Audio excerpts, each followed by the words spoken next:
જો પ્રભુને કૃપા કરવી હોય તો જીવ ગમે ત્યાં હોય, ગમે તેવી અવસ્થામાં હોય, ભલે નિસ્સાધન હોય, પણ પ્રભુને કૃપા કરતા ક્ષણવાર પણ વાર લાગતી નથી।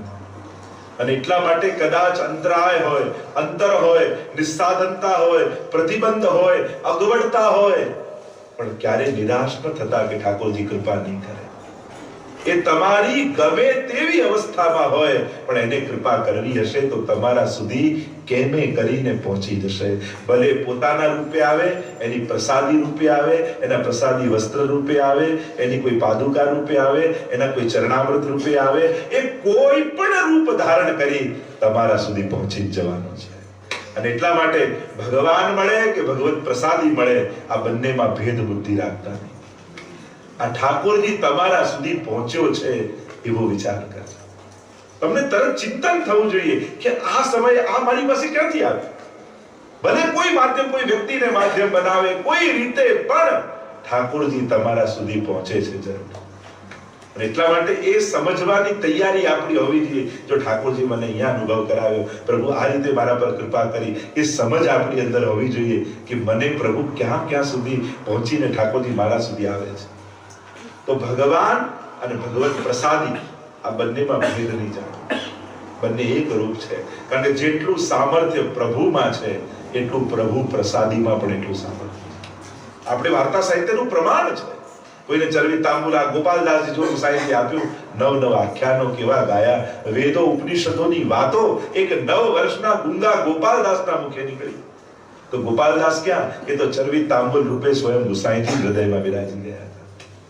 આ ભગવત પ્રસાદીનું મહાત્મ્ય છે। એ કણિકા પણ મળી જાય, એ પ્રસાદી માળા હોય, વસ્ત્ર હોય, કુમકુમ હોય, કેસર હોય, ચંદન હોય, પ્રસાદી જલ હોય, ઝારીજીનું જલ, કોઈ પણ રૂપે પણ એમાં અલૌકિક બુદ્ધિ રાખીને સ્વીકાર કરજો।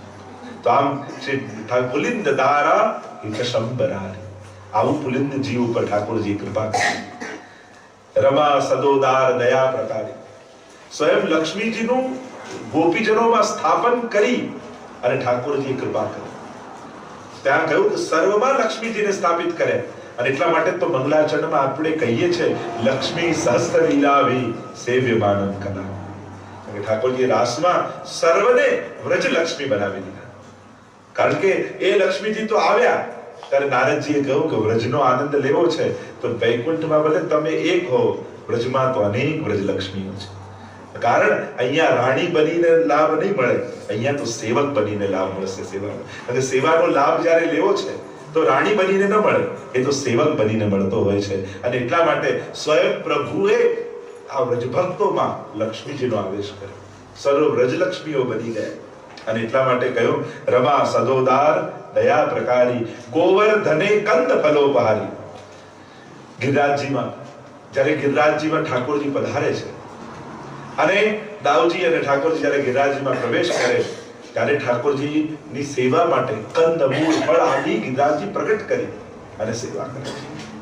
અનેકવિધ પ્રકારે લાલ લડાવે, એટલા કોમળ ગિરિરાજજી થઈ જાય। ત્યારે ઠાકોરજીને લપસની ખાવી હોય તો લપસની જેવા થઈ જાય, શૃંગાર કરવા હોય તો સિંધુની શિલા બની જાય। તમે વ્રજમાં જાઓ તો એક એક ચિહ્નો જ્યારે તમે જુઓ, એ તો આપણે જ્યારે વ્રજયાત્રા મહોત્સવ કરીશું ત્યારે બધે સમજાવ્યું, જેને લીલી પરિક્રમા નથી કરી એને અહીંયા એક એક સ્થાનો બતાવવા છે, શીખવાડવા છે કે આ એક એક સ્થાનોમાં કેવી દિવ્ય લીલાઓ પ્રભુએ કરી છે।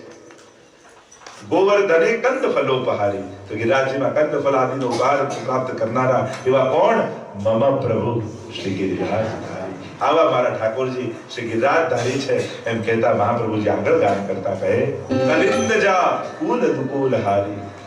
કાલિંદીજીના તટ ઉપર કૃપા કરનારા પ્રભુ, એના તટમાં અનેકવિધ લીલા કરનારા પ્રભુ કલિંદ છે। જો આ કાલિંદી છે, કલિંદ હતી ખંડયતી તે કાલિંદી, જે કલીના દોષોને હરનારા છે એ કાલિંદી છે। ઠાકોરજીની અખંડ લીલા આ બે સ્થાનમાં છે, એક ગિરિરાજજીનો તરેટી અને બીજો યમુનાજીનો તટ।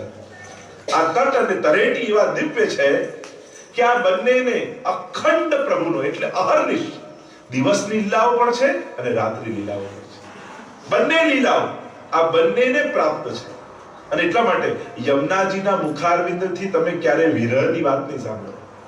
અખંડ સંયોગ છે અને અખંડ સૌભાગ્ય પણ છે, સતત અખંડ સંયોગ। એક ક્ષણ પણ ઇન બિનુ રહત નહીં એક છિનયા. 41 પદમાં એટલે જ એક ક્ષણ પણ યમુનાજીથી ઠાકોરજી દૂર રહેતા નથી. तिनके गुण सुनन को लाल गिरधरन पिय आए सन्मुख ताके विराज. એમના ગુણગાન સાંભળવા જ્યારે તમે યમનાષ્ટક કરતા હો ને ત્યારે તમને થાય કોઈ સાંભળતું નથી. અરે ના, તમારા ઠાકોરજી તમને સાંભળી રહ્યા છે. 41 પદ એનું પ્રમાણ આપે છે. तिनके गुण सुनन को लाल गिरधरन पिय आए सन्मुખ ताके विराजे. તમારા ઘરે એટલા માટે ઠાકોરજી આવ્યા છે કારણ કે તમે રોજ યમનાષ્ટક કરો છો. કારણ કે યમુનાજીના ગુણગાન સાંભળવા એમ ઠાકોરજીને બહુ ગમે છે. એટલે ક્યારે બી પાઠ કરતા હો તો એવું પણ કઈ થતું નથી મારી સેવા થતું આ યમનાષ્ટક કરો. અરે યમનાષ્ટક પણ નાનું નથી.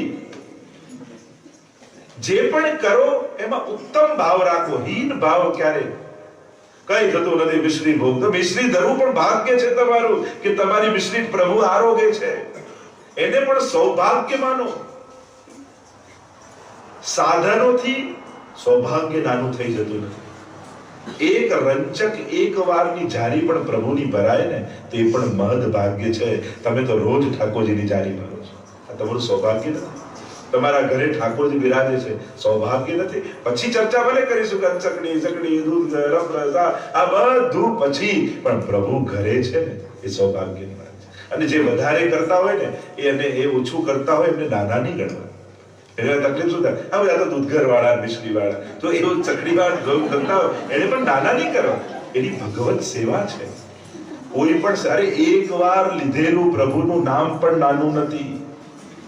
તમે વધારે કરો જે ઓછું કરે એને હીન નહીં જાણવા. આ અપરાધ છે. એ સેવા કરે છે બસ મનમાં મનોવત રાખો કે ક્યારે આપણે પણ ઉત્તમ રીતે કરી શકીએ, અધિક કરી શકીએ. જેટલું અધિક કરીએ આપણું સમર્પણ છે. પણ પ્રભુ એવી શરતો સાથે આવતા નથી કે વધારે કરીશ તો તારા ઘરે, ઓછું કરીશ તો તારા ઘરે નહીં. ના, પ્રભુ તો આવે છે કૃપા કરીને. અને એટલા માટે જે વધારે કરતા હોય એમને ઓછા કરનારને ઘણી બુદ્ધિ નહીં રાખવી. આપણો અપરાધ છે. પ્રભુ નારાજ થાય એનાથી. કોઈ પણ ભક્તિ કોઈના ભાવને નાનો કરીને જાણવો એ દોષ છે. ના, તમે માળા કરો છો બહુ સારી માળા કરી પણ વૈષ્ણવ. ઘણા એમ માને કે ના બધું છોડી મરજાદ પાડીને સેવા કરે એ જ વૈષ્ણવ. અમે બધા તો વૈષ્ણવ જ ના કહેવાય. ના, અરે એક વાર જે ભગવત નામ લે, એક માળા કરે, એક પાઠ કરે, ઠાકોરમાં ભાવ રાખે એ પણ વૈષ્ણવ જ છે. મારા પ્રભુનો એ અમારો વૈષ્ણવ. અમે કદાચ વૈષ્ણવની વ્યાખ્યા ટૂંકી કરો, અમારા માટે તો અમારા ઠાકોરજીના જીવો અમારા વૈષ્ણવ છે. અમારા જેની અંદર જેની ભીતર પરમાત્માનો વાસ છે બધા વૈષ્ણવ છે. કારણ કે જે ભગવાનથી અળગો નથી, જે ભગવાન જોડે છે એ વૈષ્ણવ છે. તો મારા ઠાકોરજીનો જે છે એટલા માટે કોઈના પ્રત્યે પણ જો કોઈ ભલે ભગવાનનો વેર પણ રાખતો હોય ને પણ આપણે એની જોડે વેર નહીં રાખો. કારણ આપણા ભગવાન તો એની અંદર છે ને. ભલે એ નથી જાણતો, આપણને તો ખબર છે. એને ખબર નથી કે મારી અંદર આત્મા રૂપે ભગવાન છે, એને જ્ઞાન નથી. પણ આપણે તો વાંચ્યું છે ને, આપણે તો સત્સંગ કર્યો છે ને, આપણને તો ખબર છે ને કે હું રોજ જેની સેવા કરું છું એનો એક અંશ આની અંદર પણ છે. આપણે નહીં ભૂલવું, આપણે બુદ્ધિ રાખવી. આ મારા ભગવાનનો છે. એ ભલે ભગવાનનો થયો નથી પણ આ મારા ભગવાનનો તો છે. એટલે આપણે તો ઉત્તમ ભાવ જ રાખો. બીજાને જોઈ આપણો હીન ભાવ કરી દેવો નહીં. હું ઘણાને એવું ઓળખું છું કે ભગવાનમાં નથી માનતા તો એને મારી જોડે બહુ સારું ભાવ. ઘણા એવા લોકો ઘણા કામોમાં અમે જઈએ વિદેશમાં અને ઘણી વાર એ અમે ભગવાનમાં ના માનીએ. આ મહારાજ આવે તમને કહેજો, મારી જોડે કલાક બેસે, બહુ સારી ચર્ચા થાય. બરાબર કે આની કેમ જોડે બેસાડો? તો ભગવાનમાં નથી માનતો. મેં તો બીમાર હોય ને એને ડોક્ટરની વધારે જરૂર હોય. એટલે બીમારને તો વધારે ડોક્ટરે બેસાડવો જોઈએ. ડોક્ટરને દૂર ભાગે, તું તો બીમાર છો દૂર જા, આવું કરે ડોક્ટર? અરે જે બીમાર છે એને ડોક્ટરે વધારે બોલાવવો જોઈએ, નજીક બેસાડવો જોઈએ. કારણ કે એને આપણી જરૂર વધારે છે. આપણે લોકો તો બીમારને ખસે, તું બીમાર છે દૂર જા.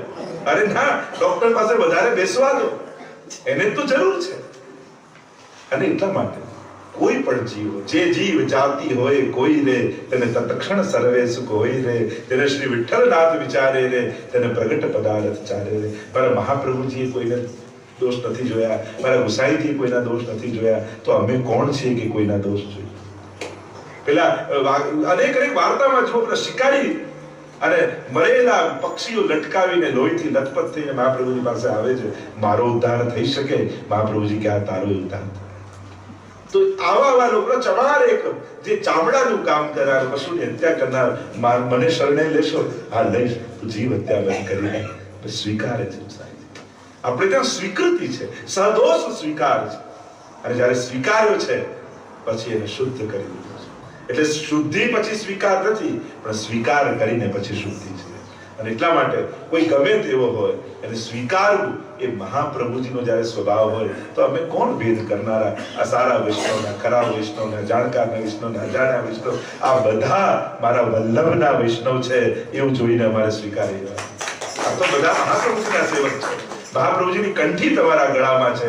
તમે અમારામાં વલ્લભપુરનો ભાવ રાખો છો કે આ વલ્લભ રૂપ છે, તો અમારે પણ તમારામાં દમલાજીનો ભાવ રાખી મારા દમલાજી આની અંદર છે એવો અહોભાવ અમારે રાખવો. તારે પરસ્પર પ્રેમ અને આનંદ પ્રગટ થાય, આ સૌહાર્દ પ્રગટ થાય. તો આવો ભાવ અહીંયા કહ્યું. કલિંદ જાપ, તો યમુનાજીના તટ પર અખંડ ભગવદ લીલા છે. આજે પણ નિત્ય ઠાકોરજી જો યમુનાજીમાં જલ કરતા પણ રજની મળે. ઘણી વાર લોકો વ્રજમાં જાય અને યમુનાજીમાં જલ ન હોય એટલે યમુનાજીના દર્શન જ ના થાય. અરે યમુનાજી કેવલ જલમાં નથી, એ રજમાં પણ યમુનાજી છે. શ્રી કૃષ્ણના ચરણાર વિંદની રજ થટીશો સ્ફુરદ અમંદ રેણુ ઉત્કટામ. યમુના શ્લોકમાં કહ્યું જલ કરતા પણ જ્યાં રજ અધિક છે, તો જલ કરતા રજ અને ઘાટની મહત્તા છે. કયા ઘાટે જઈ યમુનાજીનો આશ્રય કરો એની મહત્તા છે. તમે જ દિલ્હીમાં યમુનાજી છે, યમનોત્રીમાં યમુનાજી છે, પણ કોઈ એમ કહેતું કે હું યમુના પાન કરવા જાઉં છું, તમે એમ કહો અચ્છા દિલ્હી જાઓ છો? એવું કોઈ કે કેમ યમુનાજી નથી કે? કોઈ પણ આપણે કેવું થાય યમુના પાન કરવા ઇન્ડિયા જો, તમે તુરંત અચ્છા વ્રજમાં જાઓ છો એમ કહીએ ને, કેમ દિલ્હીમાં યમુનાજી નથી? પણ ત્યાં ક્યાંક ભૌતિક પ્રવાહ છે, ક્યાંક આધ્યાત્મિક પ્રવાહ છે, પણ વ્રજમાં તો નમત કૃષ્ણ તુર્ય પ્રિયામ, ત્યાં તો સાક્ષાત ચતુર્થ પ્રિયાનો પ્રવાહ છે. એ રસનો પ્રવાહ વ્રજમાં વહે છે. અને એટલા માટે યમુનાજીમાં જલ કરતા પણ રજ અને ઘાટની મહત્તા છે. કયા ઘાટે તમે યમુના પાન કરો એની મહત્તા છે. દરેક ઘાટનું ફળ જુદું કહ્યું છે. આ વિશેષતા, આ ભાવાત્મકતા આપણે ત્યાં પ્રગટાવી છે. તો કલિંદ જા કુલ દુકુલ હારી કુમારિકા કામ કલાવિતા. જે કુમારિકાઓ હતા ને એમની કામનાને પૂર્ણ કરી પ્રભુએ. કારણ કે કુમારિકાઓએ કાત્યાયની વ્રત કર્યું, અને વ્રત કર્યું ત્યારે યમુનાજીના તટની રજથી લઈ કાત્યાયની દેવીનું, કાત્યાયની મહાભાગી મહાયોગી અધીશ્વરી, અને જે ઉપાસના કરી આખી કાત્યાયની વ્રતનો જે પ્રકાર છે. અને સ્વયં ઠાકોરજીએ ત્યાં ચિરહરણાની લીલા કરી અને સૂક્ષ્મ વાસનાઓને પણ હરી, નિર્વાસના પ્રગટાવી, નિર્દોષ કરી અને રાસનું વચન ઠાકોરજી આપ્યું છે. તો કુમારિકા કામ કલા વિતારી, અને કુમારિકાઓની કામનાને પૂર્ણ કરનારા પ્રભુ. કારણ કે યમુનાજીની કૃપાથી યમુનાજીનું જ્યારે આરાધન કર્યું, અને આ કાત્યાયની દેવી બીજું કોણ? યમુનાજીની રજમાંથી જ સ્વરૂપ બનાવેલું, એટલે યમુનાજી રૂપ જ છે. અને એમની કૃપાથી એમના મનોરથો સિદ્ધ થયા. અને એટલા માટે ભાગવતજીમાં પણ જ્યારે ગોપીઓ હતી ત્યારે ગોપી શબ્દનો પ્રયોગ કર્યો, પણ યમુનાજીમાં પધાર્યા સ્નાન કરવા ત્યારે શબ્દ વાપર્યો વ્રજાંગના. વ્રજા એ યમુનાજીનું નામ છે. શાસ્ત્રોમાં વ્રજા નામ યમુનાજીનું છે. અને જ્યારે યમુનાજીમાં પધાર્યા એટલે ઠાકોરજી વિચાર કર્યો કે હવે રાસને લાયક થયા. કેમ? કારણ કે સાધારણ દેહથી રાસ ન થાય. હવે યમુનાજીમાં પધાર્યા એટલે વ્રજાંગના, એટલે યમુનાજીના અંગરૂપ બની ગયા. એટલે પુષ્ટિ માર્ગમાં સ્વીકાર નથી પણ અંગીકાર છે. સ્વીકારમાં અપનાવવાનું હોય, પણ અંગીકારમાં જે પ્રભુ વસ્તુ સ્વીકારે એનો અંગીકાર, એટલે કે એને પોતાના અંગરૂપ બનાવીને પાછું આપે છે. જેમ ઠાકોરજીને વસ્ત્ર ધર્યા, ઠાકોરજીને સામગ્રી ધરી, શ્રૃંગાર ધર્યા, આપણે પ્રભુએ અંગીકાર કર્યો. એટલે પ્રભુએ આને સ્વીકારી ભગવત રૂપ બનાવીને પાછું આપે, પોતાના અંગરૂપ બનાવી દીધું. એટલે પુષ્ટિ માર્ગમાં શબ્દ અંગીકાર છે. એટલે આ વ્રજાંગના બની ગયા, એટલે કે યમુનાજીના અંગ રૂપ બની ગયા. ભક્ત રાખત હી હાર કરે. એકલમાં કહી આ યમુનાજીના કમળની માળા એ શું છે? ભક્તોના હૃદય છે. રૂપ દેત આપ જૈસી હેત કરી દેત શ્રી યમને વાસ પૂજ્ય. પોતાના જેવું રૂપ આપે અને યમુના રૂપ બન્યા. એટલે ઠાકોરજીએ કહ્યું કે હવે તમારો મનોરથ પૂરો થશે.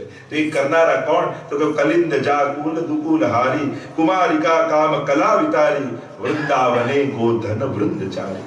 એવા પ્રભુ કેવા છે? વૃંદાવનમાં ગોધન વૃંદ ચરાવનાર. એટલે કે ઠાકોરજી જ્યારે ગૌચારણ કરવા પધારે ત્યારે મહાપ્રભુજી લખે કે અત્યારે તો પ્રભુ ગુરુ બની ગયા છે. કારણ આ ગો બીજું કઈ નહીં, ભક્તોની ઇન્દ્રિયો છે. અને જે ભટકતી ઇન્દ્રિયોને પાછી નંદાલય તરફ લઈ જાય એ તો ગુરુ છે. ગુરુનું કામ જ એ છે. આ જેટલા વૈષ્ણવ આપણે બધા જ છીએ, બધી ઠાકોરજીની ગૌશાળાની ગાયો જ છીએ ને. અને મહાપ્રભુજી રૂપ ગોવાળ આપણને એવો મળ્યો કે આપણને બધાને લઈ અને નંદાલયની ગૌશાળામાં લઈ ગયો છે. એવા શ્રી મહાપ્રભુજી આપણને મળ્યા છે, ગુરુ રૂપ મળ્યા છે. અને ગુરુનું કાર્ય જે ભટકતી ઇન્દ્રિયોને ભગવાન તરફ જોડી દે એ જ ગુરુ છે. તો આમ પ્રભુ ગુરુ બન્યા. ગોધન વૃંદ ચારી, ઠાકોર જયારે ગાયો ચરાવતા હોય વનમાં અને અહીંયા ગોપીઓ ઘરમાં હોય અને ગૃહે ગૃહે ગોપ વધુ કદંબા સર્વે મિલિત્વા સમવાપ્ય યોગમ ગોવિંદ દામોદર માધવેથી ભેગી મળી અને ઠાકોરજી જે લીલા કરે, એટલે વનમાં જે લીલા કરે ને, તો જતા પહેલા ગોપીઓને બે શક્તિ આપે, દૂરદર્શન અને દૂર શ્રવણ. એટલે પ્રભુ જે લીલા ત્યાં કરતા હોય એ ગોપીઓને ઘરે બેઠા દેખાય અને ગોપીઓ એ લીલા ગાય. એને કહેવાય વેણુ ગીત અને યુગલ ગીત. વેણુ ગીત અને યુગલ ગીત શું છે કે વનમાં પ્રભુ જે લીલા કરી રહ્યા છે ઘરે બેઠા ગોપીઓને દેખાઈ રહ્યું છે. દૂર દ્રષ્ટિ જેમ મહાભારતમાં સંજયને મળી છે, એમ અહીંયા તો ગોપીઓને મળી છે. ત્યાં તો યુદ્ધને જુએ છે, અહીંયા રાસને જુએ છે.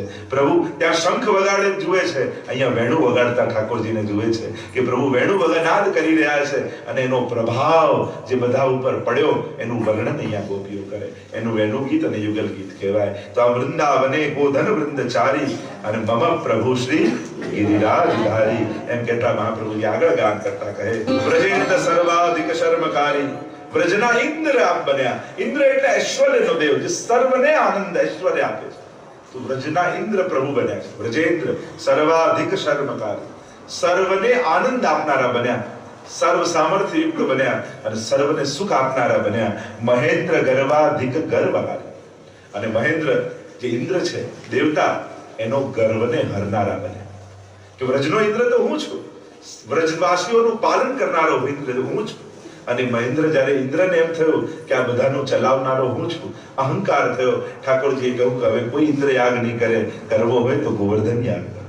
આ ગિરિરાજ બાવાને આરોગાવ, એ પ્રગટ દેવ છે તમારા સુખના મૂળમાં, ગિરિરાજજી છે, એમની પૂજન કરો, તમને સઘળા મનોરથો પૂરા કરશે. અને જ્યારે ઇન્દ્ર યાગની પ્રસિદ્ધ કથા એનો વિસ્તારથી કરું, અને પ્રભુએ ઇન્દ્રના ગર્વને હર્યું, માનને હરનારા. તો પ્રભુ કૃપા કરે ને તો અહંકારને હરી લે, અને પ્રભુ દૂર કરવા ઈચ્છે ને તો અહંકાર વધારનારા લોકો આજુબાજુ ગોઠવી દે.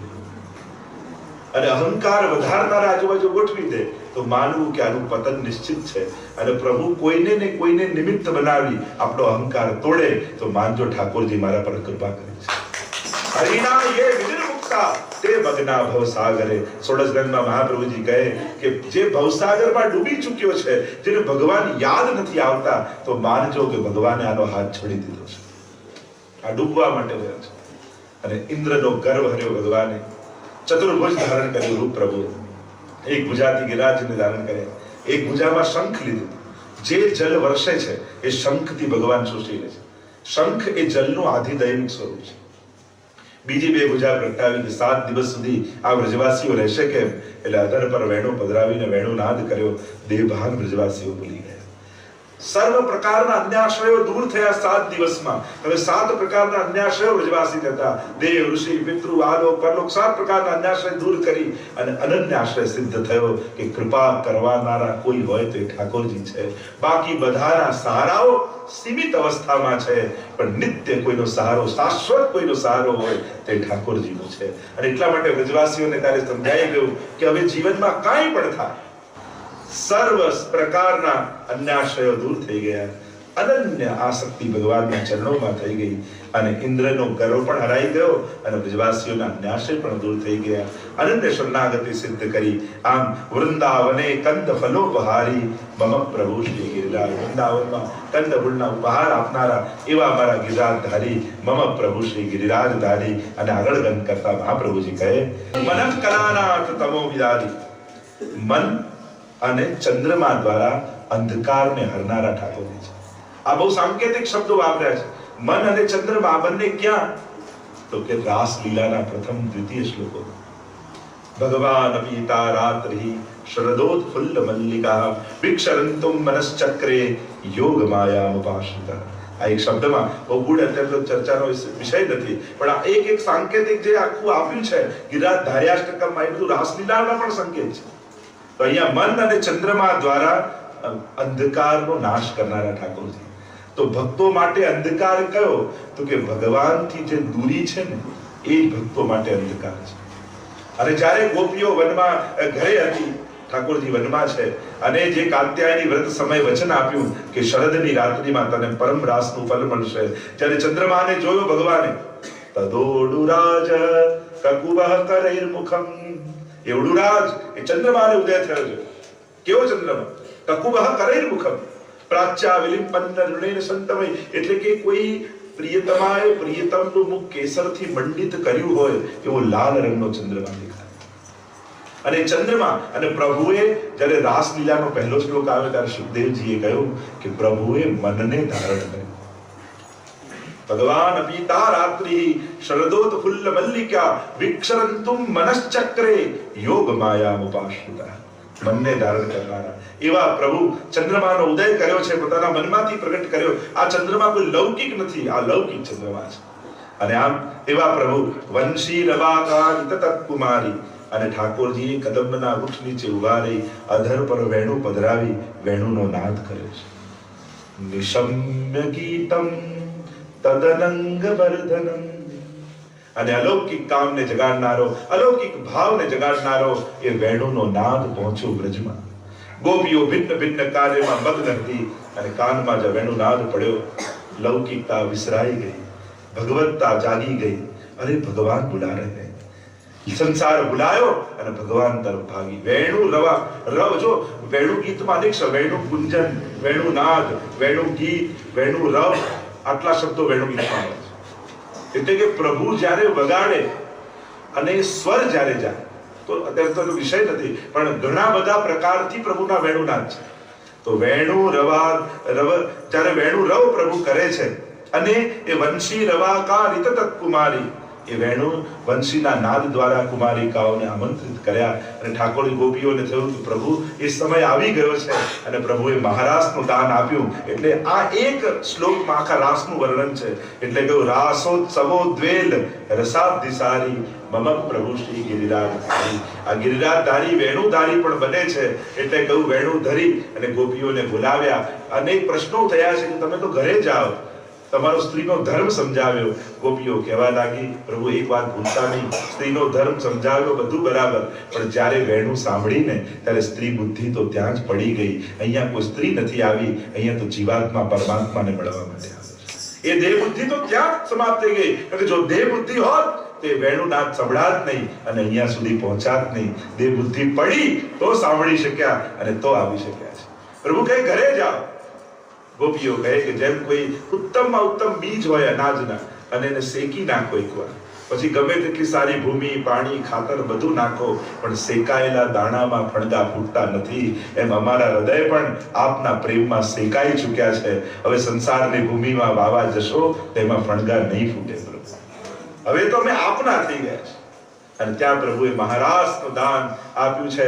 દાસા માવિર્ભૂત શૌરી સ્વયમાન મુખાંબુજઃ પીતાંબર ધરસ્ત્રગ્વી સાક્ષાત મન્મથ મન્મથ.